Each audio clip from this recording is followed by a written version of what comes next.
Good day, everyone. Welcome to MAPEH 5. Our lesson for today is all about the early Philippine arts, rhythm and tempo in their region during the early Philippine period. Lesson objective: identify the relevant works based on the use of mediums, patterns, and symbolisms and other relevant practices in terms of rhythm and tempo in their region during the early Philippine period. Before we proceed with our lesson, let's unlock first the meaning of some words. First, repeating decorative designs in art or music with geometric shapes or beats. What do you think is the correct answer? You only have 5 seconds to answer.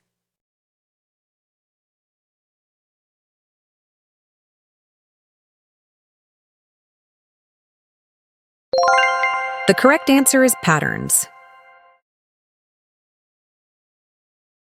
The beat or flow in music and sometimes in visual arts.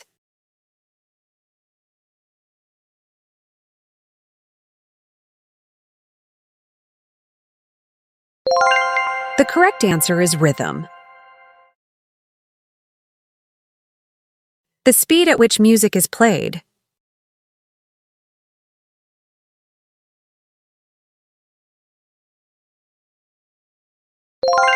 The correct answer is tempo. It conveys deeper meanings or represents ideas and concepts. In art, this involves visual symbols that suggest specific themes or messages.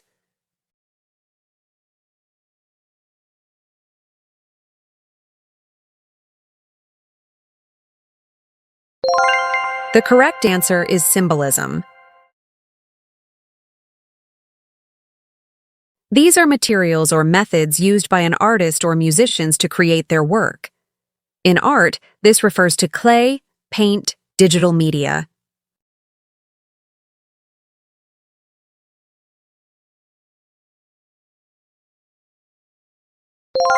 The correct answer is medium.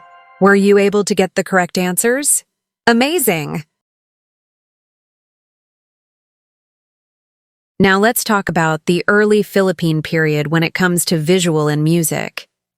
In visual arts, they used natural mediums like clay for pottery, bamboo and wood for crafts, and natural dyes for weaving.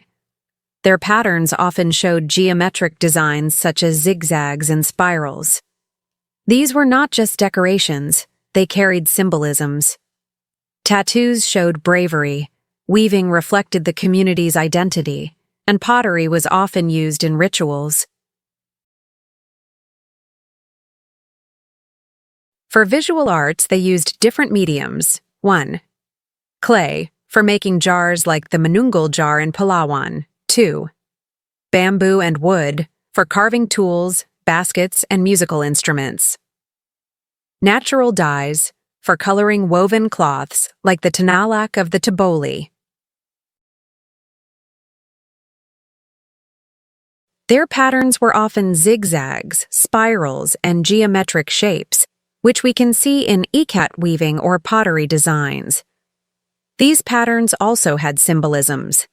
Tattoos showed bravery in battle, like the Visayan warriors.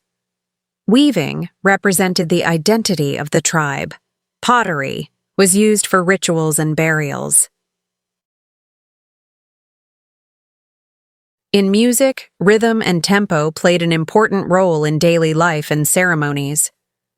The rhythm was usually steady, guiding dances and rituals.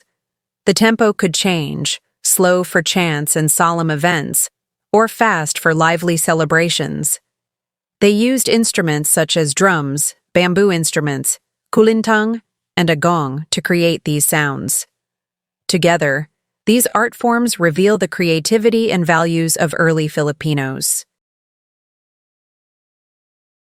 For music, they used steady rhythms in their dances and ceremonies. The tempo could be slow. For chants and rituals, like hudhud chants of the Ifugao, fast. For festive dances, like the tinikling.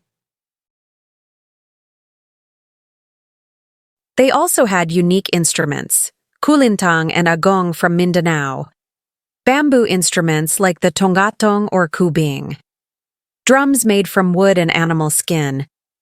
These arts and music show how creative and spiritual the early Filipinos were. Activity 1. Directions. Write true if the statement is correct and false if it is wrong. 1. The Philippine creative works talk about love, faith, values, and community. 2. Patterns are repeating decorative designs in art or music with geometric shapes. 3. Mediums are images or sounds that represent deeper meanings. 4. The beat or flow of music and visual arts is tempo. And 5. Many arts and music are inspired by nature, such as plants, animals, rivers, and mountains. Question: how did the early Filipinos use mediums, patterns, symbolisms, rhythm, and tempo in their arts and music to express their culture and way of life? Evaluation, direction. Choose the letter of the correct answer. 1. The manunggul jar is an example of an artwork made from what medium? Letter A. Bamboo. B. Clay. C. Wood. D. Metal. 2. Tattoos during the early Philippine period were a symbol of blank? Letter A. Wealth. B. Bravery. C. Peace. D. Music. Which of the following shows a slow tempo in music? Letter A. Hud-hud chant of the Ifugao. B. Tinikling dance. C. Drum ensemble in a festival. D. Fast kulintang piece. The Tinalak weaving of the Taboli uses what material as its medium? Letter A. Natural dyes and abaca fibers. B. Plastic and cotton. C. Gold and silk. D. Paint and paper. Which instrument is part of the Kulintang ensemble of Mindanao? Letter A. Tongatong. B. Agong. C. Kubing. D. Guitar. As we end our lesson, may we always value the rhythm and tempo of early Philippine arts, for they carry the roots of our culture and identity as Filipinos.